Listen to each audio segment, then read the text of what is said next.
Ángeles y demonios, por Dan Brown. Capítulo 85. Las sagradas grutas vaticanas están situadas bajo la planta principal de la Basílica de San Pedro. Es el lugar en el que están enterrados los papas. Vittoria llegó al final de la escalera de caracol y se internó en la gruta. El obscuro túnel le recordó al gran colisionador de hadrones del CERN, lóbrego y frío. Bajo la luz de las linternas de los guardias suizos, el túnel transmitía una inequívoca sensación fantasmal. A ambos lados se alineaban las hornacinas. Al fondo de los huecos, hasta donde las luces les permitían ver, se cernían las sombras de los sarcófagos. Sintió un escalofrío.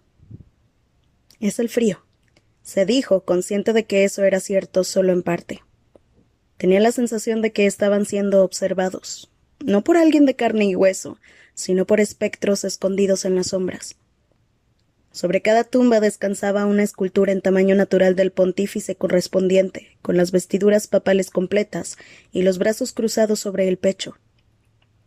Los cuerpos postrados parecían emerger del interior de las tumbas, como si ejercieran presión contra las tapas de mármol e intentaran escapar de sus ataduras mortales.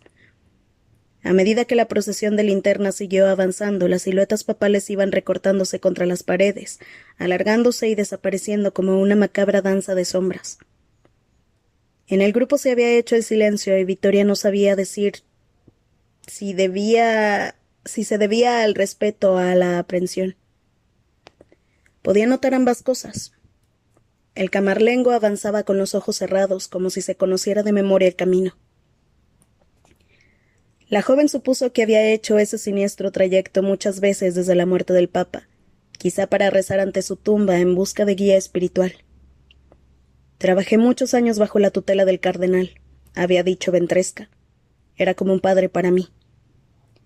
Vittoria recordó esas palabras del camarlengo en referencia al cardenal que lo había salvado del ejército. Ahora, sin embargo, comprendía el resto de la historia.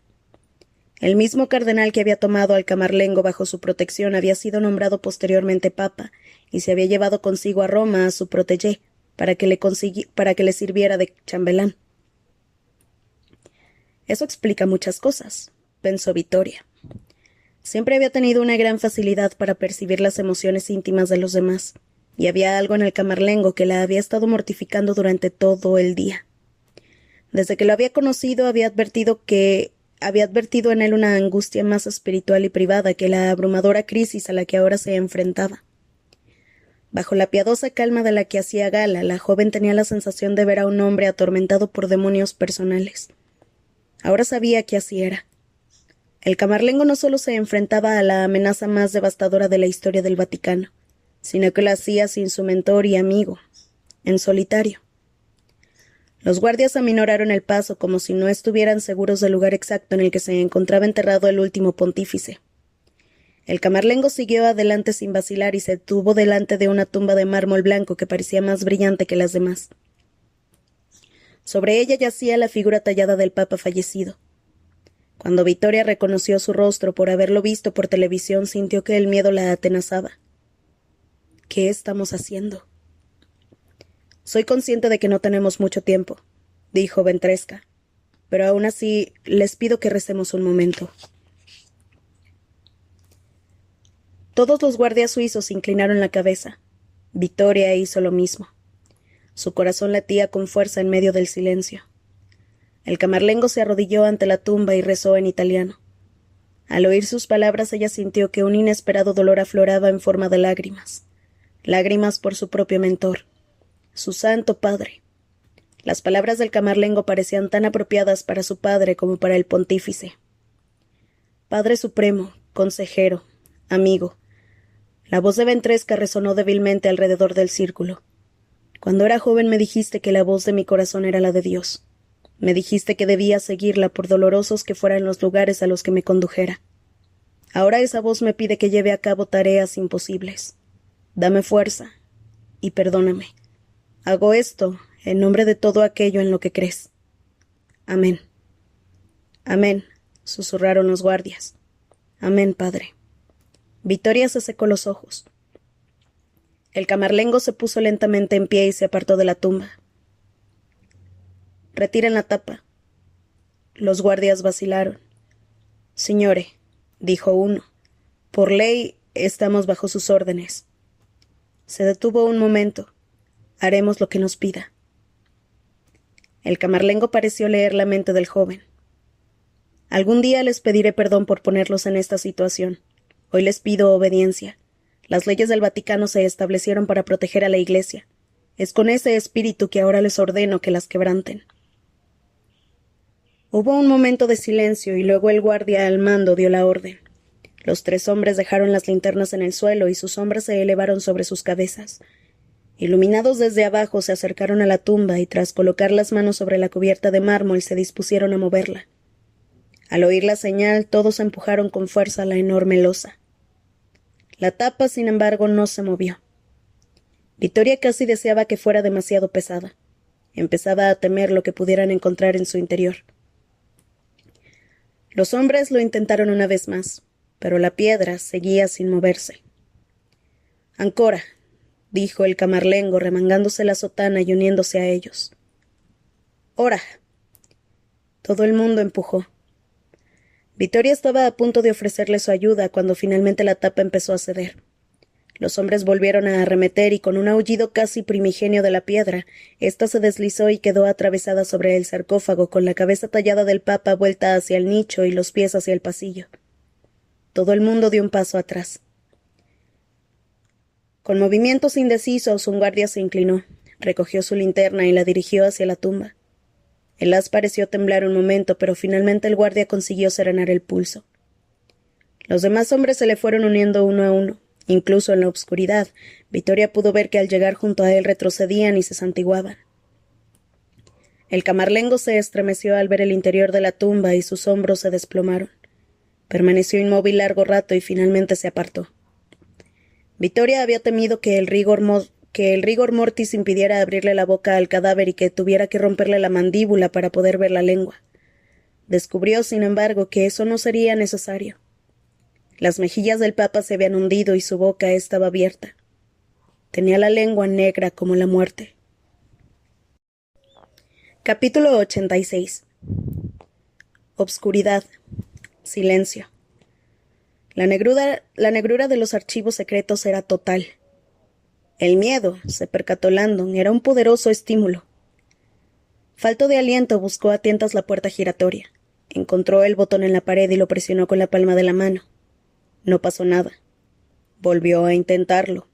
La puerta no funcionaba.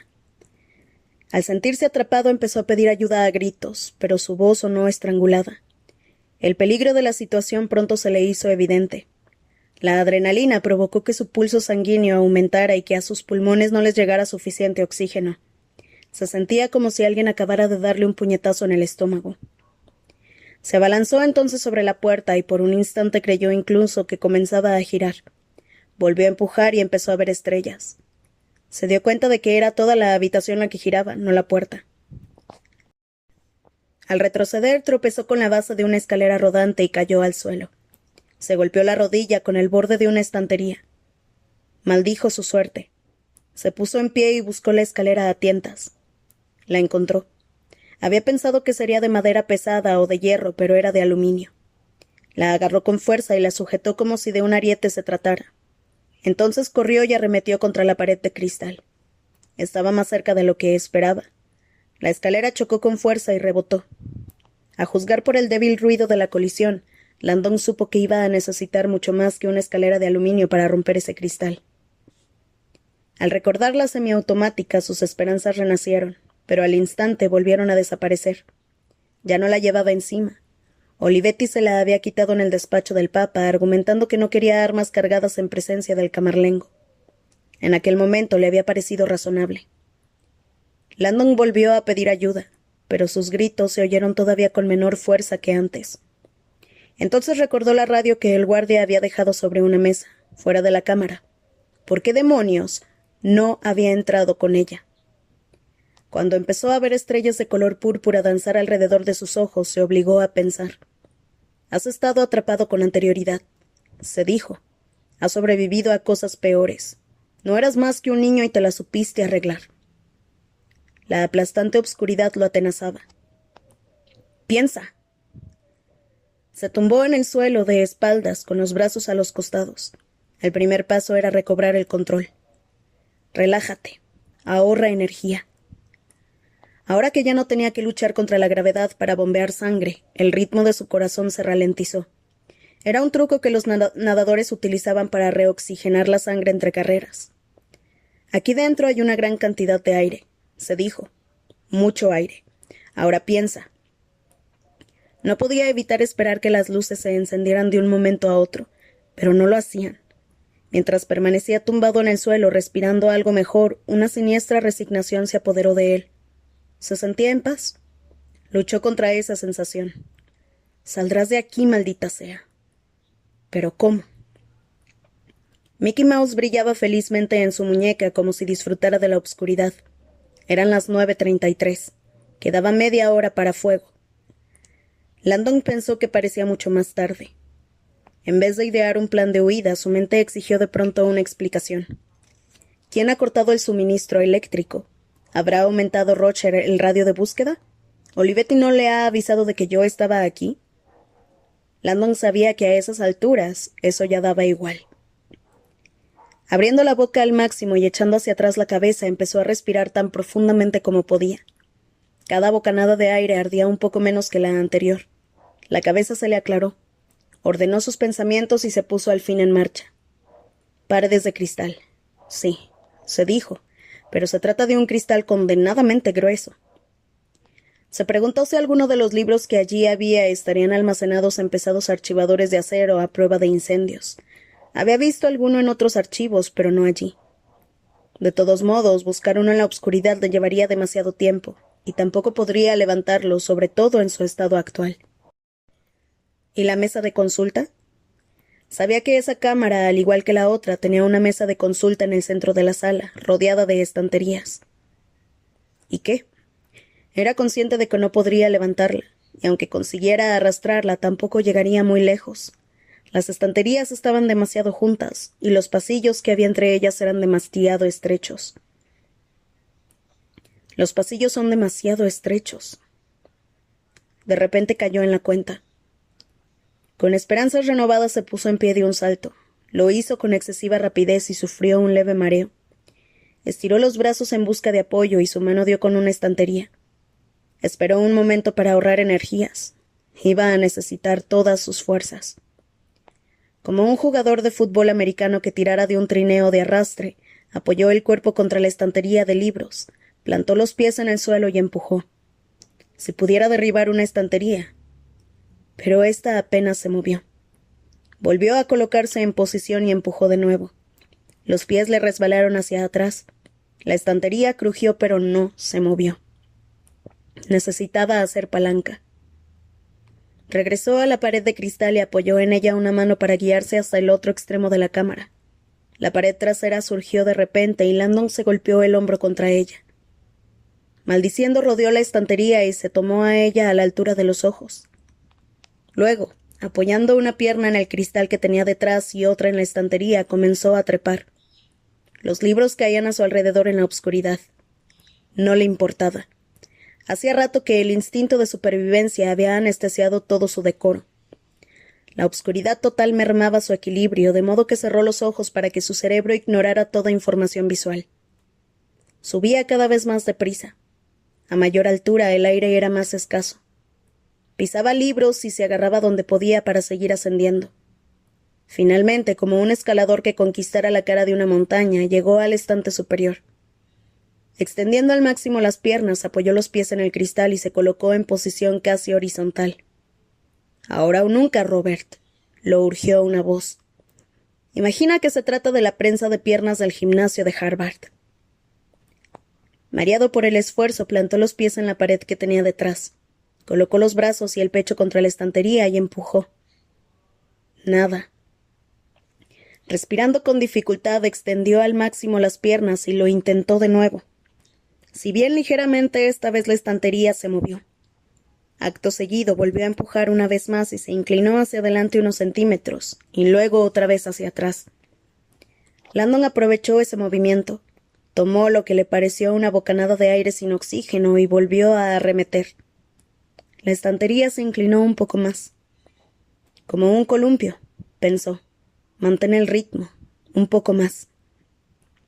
Y siguió balanceando la estantería. A cada empujón extendía un poco más las piernas. Le ardían los cuádriceps, pero hizo caso omiso del dolor. El péndulo estaba en marcha. 3 empujones más, se dijo. Solo hicieron falta 2.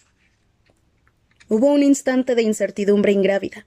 Luego, en medio del estruendo de los libros al caer de los estantes, Landon y la estantería se precipitaron hacia adelante. A medio camino del suelo la estantería golpeó la que tenía enfrente. Él echó entonces su peso hacia adelante para conseguir derribar también esa estantería. Hubo un momento de pánico, pero finalmente, con un crujido a causa del peso, la segunda estantería comenzó a inclinarse. Landon volvía a caer. Como si de gigantescas fichas de dominó se tratara, las estanterías fueron cayendo una detrás de otra. Metal contra metal, libros revoloteando por todas partes. La estantería de Landon rebotaba como una carraca. Se preguntó cuántos más habría en total y cuánto debían de pesar. El cristal de la pared al otro extremo era muy grueso. La estantería de Landon se encontraba ya en posición casi horizontal cuando oyó lo que estaba esperando. Un tipo distinto de colisión. Al otro extremo de la cámara sonó el agudo rechinar del metal contra el cristal. La cámara se estremeció a su alrededor y el profesor supo que la última estantería había golpeado con fuerza el cristal. El ruido que siguió fue el más molesto que había oído nunca. El silencio. No se oyó el estrépito del cristal al hacerse añicos, solo el golpe sordo de la pared al recibir el impacto de las estanterías. Landon se quedó tumbado sobre la pila de libros con los ojos abiertos. En algún lugar creyó oír un crujido. Habría contenido la respiración para poder oírlo bien, pero ya no le quedaba más aire. 1 segundo. 2. Entonces, cuando estaba a punto de perder el conocimiento, oyó que algo cedía a lo lejos. El crujido pareció propagarse a su alrededor. Y de repente, como un cañón, el cristal estalló y la estantería que Landon tenía debajo se desplomó sobre el suelo. Bienvenidos como una lluvia en el desierto, los fragmentos de cristal empezaron a caer a su alrededor en la obscuridad, mientras el aire volvía a hacerse presente con un sonoro siseo. 30 segundos después, en las grutas vaticanas, Victoria se encontraba ante un cadáver cuando el graznido electrónico de la radio rompió el silencio y se oyó una voz jadeante. «Soy Robert Landon. ¿Hay alguien ahí?» La joven levantó la mirada. «Robert». No podía creer lo mucho que deseaba que estuviera con ella. Los guardias intercambiaron miradas de extrañeza. Uno de ellos tomó la radio de su cinturón. «Señor Landon, está usted en el canal 3. El comandante espera sus noticias en el canal 1. «Ya sé que está en el canal 1, maldita sea. No quiero hablar con él, quiero hablar con el camarlengo ahora. Que alguien vaya a buscarlo». En la obscuridad de los archivos secretos, Landon permanecía de pie en medio del cristal hecho añicos mientras recobraba poco a poco el aliento. Notó un líquido cálido en la mano izquierda y supo que estaba sangrando. Se sobresaltó al oír de repente la voz del camarlengo. «Soy el camarlengo Ventresca. ¿Qué sucede?» Landon presionó el botón de la radio. Su corazón todavía latía con fuerza. «Creo que alguien ha intentado asesinarme». Se hizo el silencio en la línea. Él trató de serenarse. «Ya sé dónde tendrá lugar el siguiente asesinato».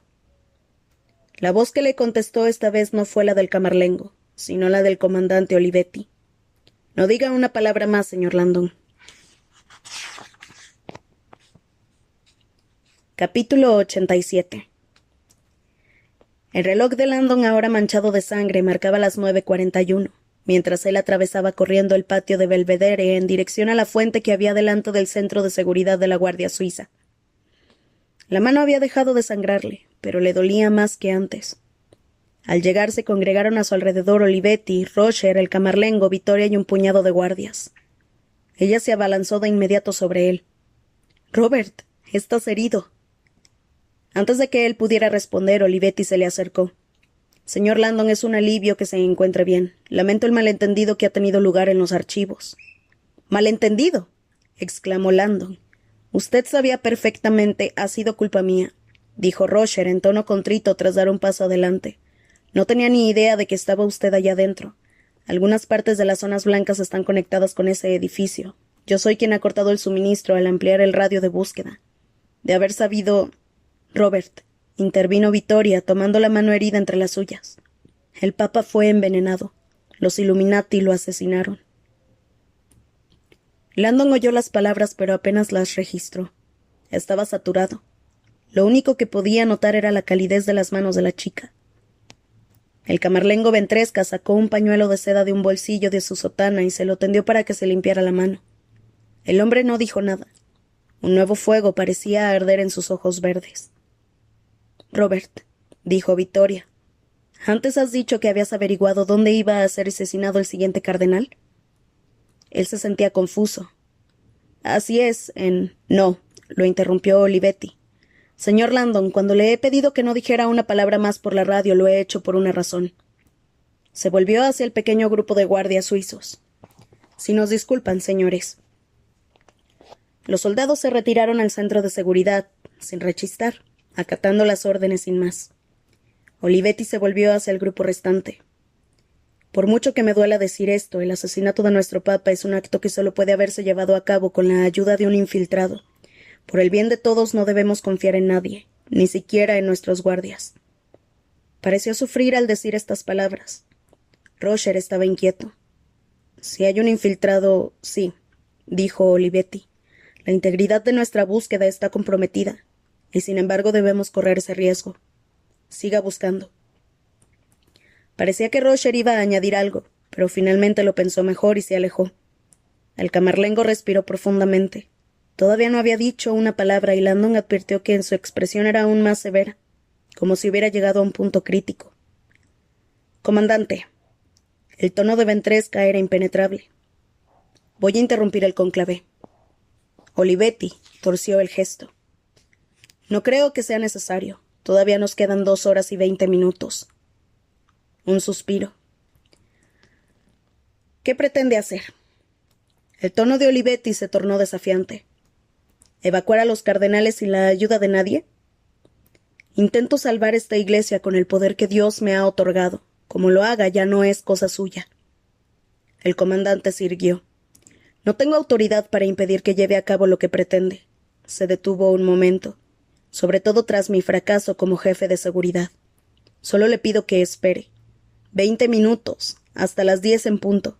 Si la información del señor Landon es correcta, puede que todavía tengamos una oportunidad de atrapar a ese asesino. Una oportunidad de preservar el protocolo y el decoro. ¿Decoro? El camarlengo dejó escapar una risa ahogada. Hace ya rato que hemos dejado a un lado los modales, comandante. Por si todavía no se ha enterado, estamos en guerra. El guardia salió entonces del centro de seguridad y llamó al camarlengo. Señore, me acaban de informar de que hemos detenido al reportero de la BBC, al señor Glick. Ventresca asintió. Que tanto él como su cámara me esperen delante de la Capilla Sixtina. Olivetti abrió unos ojos como platos. ¿Qué piensa hacer? 20 minutos, comandante. Es todo lo que tiene, repuso el camarlengo y se marchó. El Alfa Romeo de Olivetti salió a toda velocidad de la ciudad del Vaticano, esta vez sin más coches detrás. En el asiento trasero, Vittoria vendaba la mano de Landon con una venda de un botiquín de primeros auxilios que había encontrado en la guantera del vehículo. El comandante mantenía la vista fija al frente. «Muy bien, señor Landon. ¿A dónde vamos?» Capítulo 88. Incluso con la sirena del coche en marcha, el Alfa Romeo de Olivetti parecía pasar desapercibido al cruzar el puente hacia el corazón de la antigua Roma. Todo el tráfico iba en sentido contrario, hacia el Vaticano, como si la Santa Sede se hubiera convertido en el espectáculo más atractivo de toda Roma. Landon iba en el asiento trasero con los interrogantes agolpándose sin cesar en su cabeza. Se preguntó si esa vez conseguirían atrapar al asesino, si éste les diría lo que necesitaban saber, si no sería ya demasiado tarde. ¿Cuánto faltaba para que el camarlengo avisara a la muchedumbre congregada en la plaza de San Pedro del peligro que corrían? El incidente de la Cámara de los Archivos todavía lo tenía preocupado. Un malentendido. Olivetti no pisó una sola vez el freno del Alfa Romeo mientras cruzaba Roma camino de la iglesia de Santa María de la Victoria. Landon sabía que cualquier otro día sus nudillos ya estarían blancos. En ese momento, sin embargo, se sentía como anestesiado. Solo el dolor punzante de la mano le recordaba dónde se encontraba. Sobre su cabeza aullaba la sirena. No hay nada como avisar al asesino de que llegamos, pensó. Pero lo cierto era que estaban cubriendo el trayecto en un tiempo récord. Supuso que Olivetti apagaría la sirena en cuanto estuvieran cerca. Ahora que disponía de un momento para reflexionar, Landon sintió una punzada de asombro al asimilar finalmente la noticia del asesinato del Papa. La idea era inconcebible, pero al mismo tiempo no dejaba de parecer un acontecimiento lógico. La infiltración siempre había sido la gran baza de los Illuminati, su capacidad para reorganizar el poder desde dentro. Y no pocos papas habían sido asesinados. Abundaban los rumores de traiciones, pero como no se realizaban autopsias, ninguna había sido confirmada. Al menos hasta hacía poco. Recientemente unos investigadores habían obtenido permiso para radiografiar la tumba del Papa Celestino V, quien supuestamente había muerto a manos de su impaciente sucesor Bonifacio VIII. Los investigadores esperaban que los rayos X le revelaran algún indicio de violencia. Un hueso roto, quizá. Por increíble que pudiera parecer, lo que descubrieron en la radiografía fue un clavo de 25 centímetros incrustado en el cráneo del pontífice. Landon recordó entonces una serie de recortes de noticias que unos fanáticos de los Illuminati le habían enviado hace algunos años. Al principio pensó que se trataba de una broma, así que acudió a la hemeroteca de Harvard para confirmar su veracidad. Y resultó que efectivamente eran auténticos. Todavía los tenía en su tablón de anuncios como ejemplos de que a veces incluso los medios de comunicación respetables se dejaban llevar por la paranoia de los Illuminati. De repente las sospechas de los medios de comunicación ya no le parecían tan paranoicas. Recordaba perfectamente los artículos. British Broadcasting Corporation, 14 de junio de 1998. El Papa Juan Pablo I, fallecido en 1978, fue víctima de un complot de la lógica masónica. Página 2. La sociedad secreta llamada P2 decidió asesinar al pontífice cuando descubrió que pretendía cesar al arzobispo estadounidense Paul Marcinkus como presidente del Banco Vaticano. La entidad había estado implicada en obscuros acuerdos financieros con la logia masónica. The New York Times, 24 de agosto de 1998. ¿Por qué llevaba puesta el Papa Juan Pablo I su camisa de día en la cama? ¿Y por qué estaba rasgada? Las preguntas no terminan ahí. No se llevó a cabo ninguna investigación médica. El cardenal Villot prohibió que se realizara la autopsia, aduciendo que a los papas no se les intervenía post-mortem. Las medicinas de Juan Pablo I desaparecieron misteriosamente de su mesilla de noche, así como sus gafas, sus zapatillas y su último testamento. Daily Mail, 27 de agosto de 1988. Un complot en el que estuvo involucrado una poderosa, despiadada e ilegal logia masónica cuyos tentáculos alcanzaban el Vaticano. De repente sonó el móvil de Victoria.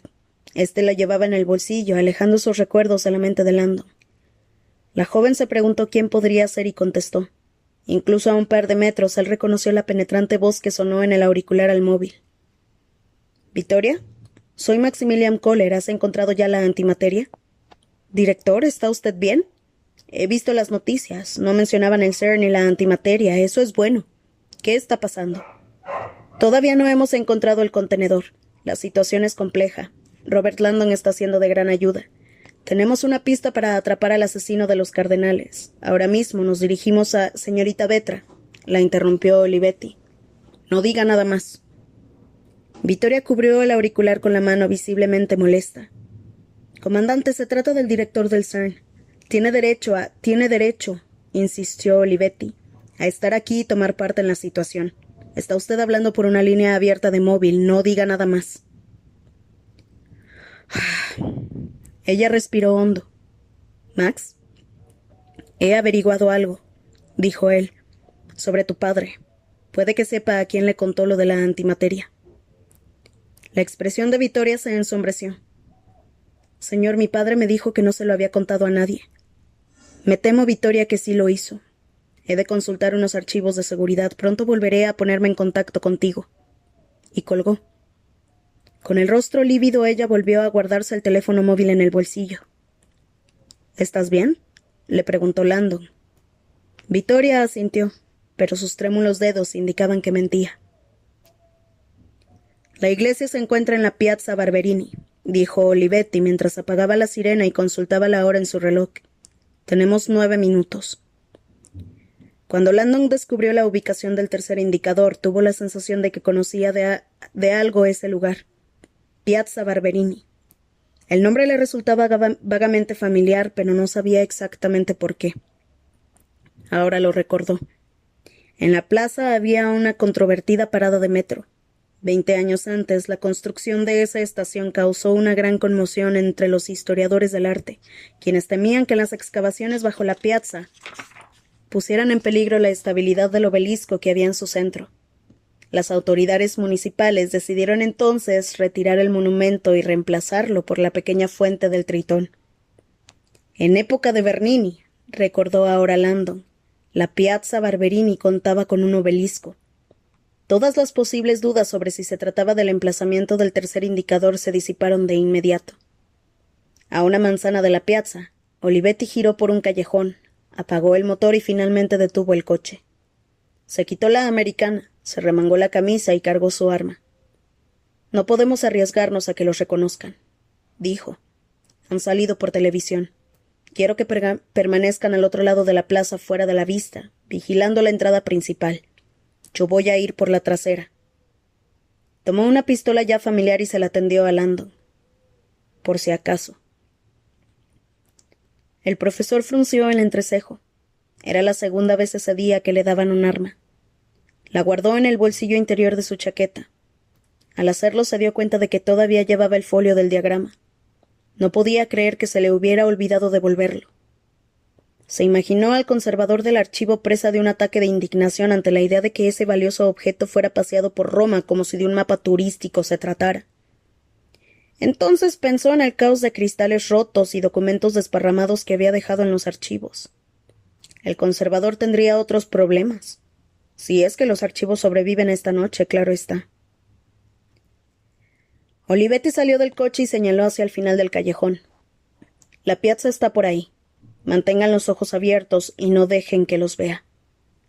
Dio unos golpecitos al móvil que llevaba el cinto. Señorita Vetra, comprobemos de nuevo nuestros teléfonos. Vittoria tomó el móvil y presionó el botón de marcación automática que ella y Olivetti habían programado en el panteón. El teléfono de Olivetti vibró. El comandante asintió. Muy bien. Si ven algo, avísenme. Amartilló su arma. Yo estaré en el interior, a la espera. Atraparé a ese lunático. En ese momento, muy cerca de allí, otro teléfono móvil sonó. El asesino contestó. Diga. Soy yo, repuso una voz. Janus. El asesino sonrió. Hola, maestro. Puede que hayan descubierto su ubicación. Alguien se dirige a detenerlo. Llegan demasiado tarde. Ya lo he dispuesto todo. Bien, asegúrese de salir con vida. Todavía queda trabajo por hacer. Quienes se interpongan en mi camino morirán. Quienes se interponen en su camino son expertos. ¿Se refiere al académico estadounidense? ¿Sabe de quién le hablo? El asesino rió entre dientes. Demuestra aplomo, pero es algo ingenuo. Hemos hablado antes por teléfono. Va con una mujer que parece todo lo contrario. El asesino sintió una punzada de excitación al recordar el fiero temperamento de la hija de Leonardo Vetra.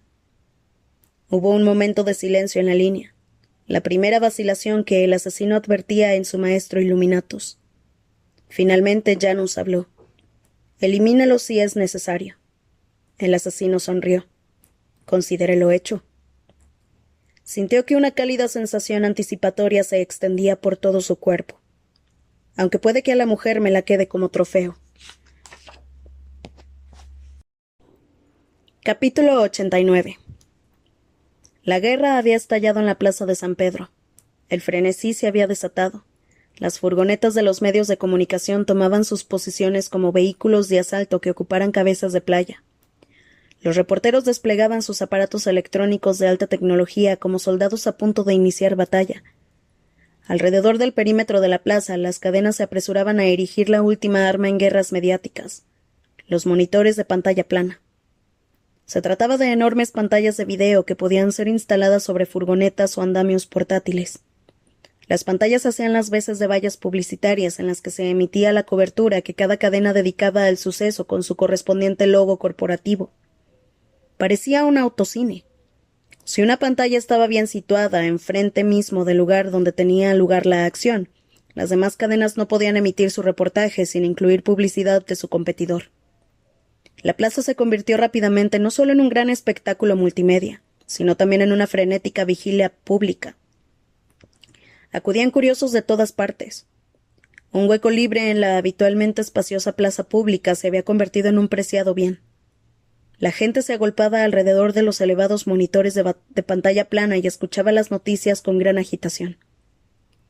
A tan solo unos cientos de metros tras los gruesos muros de la Basílica de San Pedro, reinaba la calma. El teniente Chartrand y otros 3 guardias avanzaban en la obscuridad. Con las gafas de infrarrojos puestas se desplegaban por la nave moviendo ante sí los detectores. Hasta el momento la búsqueda por las zonas de acceso público del Vaticano había resultado infructuosa. «Será mejor que aquí nos quitemos las gafas», dijo el guardia de mayor rango. Chartrand lo hizo. Se estaban acercando al nicho de los palios, la zona subterránea que había en el centro de la basílica. Estaba iluminada por 99 lámparas de aceite, luz que, amplificada por los infrarrojos, podía abrasarles los ojos. Chartrand agradeció poder quitarse las pesadas gafas y aprovechó para destensar un poco el cuello mientras descendían al nicho para examinarlo. Era un lugar precioso, todo dorado y resplandeciente. Era la primera vez que bajaba allí. Desde que había llegado al Vaticano parecía que cada día descubría un misterio nuevo. Como lo de esas lámparas de aceite. Había exactamente 99 encendidas a todas horas. Era una tradición. Los clérigos las rellenaban constantemente con óleos sagrados para que no se apagaran. Se decía que arderían hasta el fin de los tiempos. O al menos hasta medianoche, pensó Chartrand y volvió a notar la boca seca. Pasó su detector por encima de las lámparas de aceite. Allí no parecía haber nada oculto. No le sorprendió. Según las imágenes, el contenedor estaba escondido en un lugar sin luz. Mientras avanzaba por el nicho se topó con una reja que cubría un agujero en el suelo. Conducía a una empinada y estrecha escalera. Había oído rumores acerca de lo que había allí abajo. Afortunadamente no tendrían que bajar. Las órdenes de Rocher eran claras. Busquen únicamente en las zonas de acceso público. Ignoren las zonas blancas. ¿Qué es ese olor?, preguntó apartándose del agujero del suelo al advertir un aroma embriagadoramente dulce. El humo de las lámparas, respondió un guardia. Chartrand se sorprendió. Es más parecido al olor de la colonia que al del queroseno. No es queroseno. Estas lámparas están cerca del altar papal, así que utilizan una mezcla especial de etanol, azúcar, butano y perfume. ¿Butano? Chartrand se volvió con inquietud hacia las lámparas. El guardia asintió. No vuelque ninguna. Huelen como el cielo, pero arden como el infierno. Cuando regresaron a la basílica tras haber completado el registro del nicho de los palios, las radios de los guardias crepitaron de pronto. Había novedades. Los hombres las escucharon anonadados. Al parecer, las preocupantes noticias no podían detallarse por radio, pero el camarlengo había decidido romper la tradición y entrar en el cónclave para dirigirse a los cardenales. Era algo que no había sucedido nunca en la historia. Aunque claro, pensó Chartrand, tampoco nunca en la historia la Santa Sede se había visto amenazada por una especie de misteriosa cabeza nuclear. Lo tranquilizó saber que el camarlengo tomaba el control de la situación. Era la persona del Vaticano por la que sentía mayor respeto. Algunos de los guardias opinaban que era un beato, un fanático religioso cuyo amor por Dios rayaba la obsesión. Pero incluso ellos estaban de acuerdo en que si había que luchar contra los enemigos del Señor, Carlo Ventresca era una persona que no se dejaría amilanar y plantaría cara. Los guardias suizos habían visto a menudo al camarlengo esa semana durante los preparativos del cónclave. Todo el mundo había comentado que su mirada de ojos verdes parecía un poco más intensa de lo habitual, y que el hombre daba la impresión de estar algo sobrepasado por la situación. No era de extrañar. No solo era responsable de la organización del sagrado cónclave, sino que tenía que hacerlo tras haber perdido a su mentor, el Papa. Chartrand llevaba pocos meses en el Vaticano cuando se enteró de la historia de la bomba que mató a la madre del Camarlengo ante sus propios ojos. Una bomba en una iglesia, y ahora vuelve a suceder de nuevo. Lamentablemente las autoridades nunca atraparon a los malnacidos que habían hecho estallar el artefacto. Seguramente algún grupo anticristiano, dijeron, y poco a poco se fueron olvidando del caso. Era comprensible que el Camarlengo odiara la apatía. Un par de meses antes, una apacible tarde, Chartrand se encontró con Ventresca en los jardines del Vaticano. El hombre reconoció al nuevo guardia y lo invitó a dar un paseo. No hablaron sobre nada en particular, pero rápidamente el Camarlengo hizo sentir a Chartrand como en casa. «Padre», dijo él, «¿puedo hacerle una pregunta extraña?» El Camarlengo sonrió.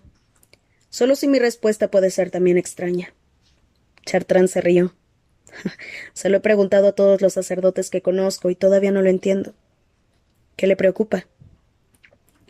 El Camarlengo lo guiaba con pasos cortos y rápidos, levantando los faldones de la sotana al andar. Sus zapatos negros con suela de crepé parecían muy apropiados, pensó Chartrand. Era como si reflejaran su esencia, modernos pero humildes, y ya algo desgastados. Chartrand respiró profundamente. «No entiendo lo de la omnipotencia y la benevolencia de Dios». El Camarlengo sonrió. «¿Ha estado leyendo las Escrituras?» «Lo intento». «Y se siente confuso porque la Biblia describe a Dios como una deidad omnipotente y benevolente». «Así es. Eso solo significa que Dios es todopoderoso y bien intencionado». «Entiendo el concepto, es solo que parece haber una contradicción». «Sí, la contradicción es el sufrimiento, las hambrunas, la guerra, la enfermedad». «Exacto». Chartrand sabía que el Camarlengo lo entendería. En este mundo suceden cosas terribles. Todas esas tragedias humanas parecen demostrar que Dios no puede ser todopoderoso y bien intencionado. Si nos quiere y al mismo tiempo tiene el poder de cambiar la situación, ¿no debería evitar nuestro sufrimiento? Ventresca frunció el entrecejo. ¿Usted cree? Chartrand se sintió inquieto. ¿Se habría pasado de la raya? ¿Era esa una de esas preguntas religiosas que no debían hacerse? Bueno, si Dios nos quiere y puede protegernos, debería hacerlo, ¿no? Pero se diría que o bien es omnipotente e indiferente, o bien benevolente e incapaz de ayudar. ¿Tiene usted hijos, teniente? Chartrand se sonrojó. No, señore. Imagina que tiene un hijo de 8 años. ¿Lo querría? Por supuesto. ¿Haría todo lo que estuviera en su mano para evitar su dolor? Por supuesto. ¿Lo dejaría ir en un monopatín? Chartrand tardó un instante en reaccionar. Extrañamente, para ser un sacerdote, el Camarlengo parecía estar siempre en la onda. Supongo que sí, dijo. Sí, lo dejaría ir en monopatín, pero le diría que tuviera cuidado. De modo que como padre de la criatura le daría un buen consejo y luego dejaría que cometiera sus propios errores, ¿no es así? No estaría todo el día mimándolo, si es a lo que se refiere. ¿Y si se cayera y se hiciera daño en la rodilla? Así aprendería a tener más cuidado. Ventresca sonrió. O sea que a pesar de tener el poder para interferir y evitar el dolor de su hijo, optaría por mostrarle su amor dejando que aprendiera sus propias lecciones. ¿No es así? Por supuesto, el dolor forma parte del proceso de maduración y aprendizaje. El Camarlengo asintió. Efectivamente. Capítulo 90. Landon y Vittoria observaban la Piazza Barberini desde las sombras de un pequeño callejón de su esquina oeste. Tenían la iglesia delante, una brumosa cúpula que se alzaba por encima de unos edificios apenas perceptibles desde el otro lado de la plaza. Al caer la noche había refrescado un poco, y a Landon le sorprendió encontrar el lugar desierto. A través de las ventanas abiertas, los televisores le recordaron a dónde había ido todo el mundo. Todavía ninguna declaración por parte del Vaticano. Los Illuminati han asesinado a 2 cardenales. Presencia satánica en Roma. Se especula acerca de más infiltraciones. Las noticias se habían propagado como el fuego de Nerón. Roma, al igual que el resto del mundo, permanecía hipnotizada. Landon se preguntó si realmente serían capaces de detener ese tren fuera de control. Mientras observaba la piazza y esperaba, se dio cuenta de que, a pesar de la invasión de edificios modernos, todavía mantenía su forma elíptica. En lo alto, como una especie de novísimo altar dedicado a un héroe de otro tiempo, un enorme letrero de neón parpadeaba sobre el tejado de un lujoso hotel. Victoria se lo había señalado antes. El letrero resultaba siniestramente apropiado. Hotel Bernini.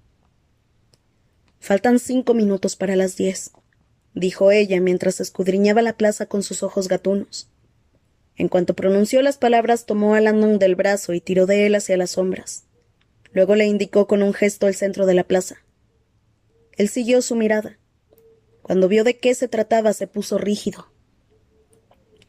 Delante de ellos, bajo una farola, aparecieron 2 figuras obscuras. Ambas llevaban la cabeza cubierta con mantillas negras, una prenda habitual entre las viudas católicas. Landon creía que se trataba de 2 mujeres, pero en la obscuridad no podía estar seguro. Una parecía mayor y caminaba encorvada, como si le doliera algo. La otra, más corpulenta y robusta, la ayudaba. «Dame la pistola», pidió Victoria. «No puedes». Con la agilidad de un gato, ella metió la mano en el bolsillo de su americana y volvió a quitarle el arma. La pistola relució en su mano. Luego, en absoluto silencio, como si sus pies nunca hubieran pisado un adoquín, rodeó la plaza por la izquierda para acercarse a la pareja por la retaguardia. Landon se quedó un momento paralizado, observando cómo Victoria desaparecía. Luego, maldiciendo para sí, corrió tras ella. La pareja avanzaba con lentitud y en apenas medio minuto él y Victoria consiguieron situarse detrás. La chica cruzó entonces los brazos para ocultar disimuladamente el arma, dejándola fuera de la vista, pero al mismo tiempo accesible en un abrir y cerrar de ojos. Tenía la sensación de flotar cada vez más deprisa a medida que la distancia se acortaba, y a Landon le costaba mantener el paso. Cuando los pies de él dieron una patada a una piedra que salió disparada, Victoria lo fulminó con la mirada. La pareja, sin embargo, no pareció oírlos. Estaban hablando. A unos 10 metros, Landon ya podía oír sus voces. No sus palabras, solo un leve murmullo. A su lado, Victoria iba más aprisa a cada paso. Había descruzado un poco los brazos y la pistola empezaba a asomar. 6 metros. Las voces eran ahora más claras, una mucho más que la otra. Airada, vociferante. A Landon le pareció la voz de una anciana, áspera, andrógina. Se esforzó para oír lo que decía, pero otra voz rompió el silencio de la noche. «Mi scusi». El amable tono de Victoria iluminó la plaza como una antorcha. Landon se puso tenso cuando la pareja se detuvo en seco y empezó a volverse. Victoria siguió caminando, ahora incluso más deprisa. Iba a abalanzarse sobre las 2 mujeres. No tendrían tiempo de reaccionar. Landon se dio cuenta de que sus pies habían dejado de moverse. Vio que Victoria descruzaba por completo los brazos, liberando así las manos y dejando la pistola a la vista. Entonces, por encima del hombro de ella pudo ver un rostro, iluminado ahora por la luz de la farola. El pánico impulsó sus piernas y se abalanzó hacia adelante. «¡No, Victoria!». Ella, sin embargo, parecía ir una fracción de segundo por delante. Con un movimiento tan rápido como disimulado, volvió a cruzar los brazos y ocultó el arma, como si se encogiera a causa del frío de la noche. Landon llegó a su lado a trompicones y a punto estuvo de chocar con la pareja que tenían delante. «Buonasera», farfulló Victoria, la voz quebrada por el sobresalto. Él respiró aliviado. 2 ancianas los miraban bajo sus mantillas, con el entrecejo fruncido. Una era tan vieja que apenas podía sostenerse en pie. La otra la ayudaba. Ambas llevaban un rosario en la mano. Parecían confusas por una repentina interrupción. Victoria sonrió, aunque parecía agitada. «Dove la chiesa di Santa María de la Vittoria». Las 2 mujeres señalaron al mismo tiempo la voluminosa silueta de un edificio que había en la calle de la que provenían. «Ella». «Grazie», dijo Landon mientras colocaba sus manos sobre los hombros de Victoria y tiraba suavemente de ella hacia atrás. Todavía no podía creer que hubieran estado a punto de atacar a 2 ancianas. «Non si può entrare», les advirtió una de las mujeres. «È chiusa». «¿Está cerrada?» Victoria parecía sorprendida. ¿Per qué? Las mujeres se lo explicaron. Parecían enojadas. Landon solo comprendió algunas partes de su diatriba en italiano. Al parecer, 15 minutos antes ambas mujeres se encontraban en la iglesia rezando por el Vaticano en ese momento de necesidad, y de repente había aparecido un hombre y les había dicho que ese día la iglesia cerraría temprano. ¿Lo conoce Bate? Preguntó Vittoria inquieta. ¿Lo conocían? Las mujeres negaron con la cabeza. Se trataba de un extranjero que había obligado a todo el mundo a salir de la iglesia, incluso al joven sacerdote y al portero, quienes lo habían amenazado con telefonear a la policía. El intruso, sin embargo, se había limitado a reír y les había contestado que se aseguraran de que la policía llevara cámaras. ¿Cámaras? Preguntó Landon. Las mujeres gruñeron y llamaron al hombre Barabaro. Luego, sin dejar de refunfuñar, siguieron su camino. —¿Bararabo? —preguntó Landon a Vittoria. —Bárbaro. La joven se puso todavía más tensa. No exactamente. Bararabo es un juego de palabras despectivo. Arabo significa árabe. Landon sintió un escalofrío y se volvió hacia la silueta de la iglesia. Al hacerlo, sus ojos vislumbraron algo en la vidriera. Una oleada de terror le recorrió de pies a cabeza. Vittoria, que todavía no lo había visto, tomó su teléfono móvil y presionó el botón de marcación automática.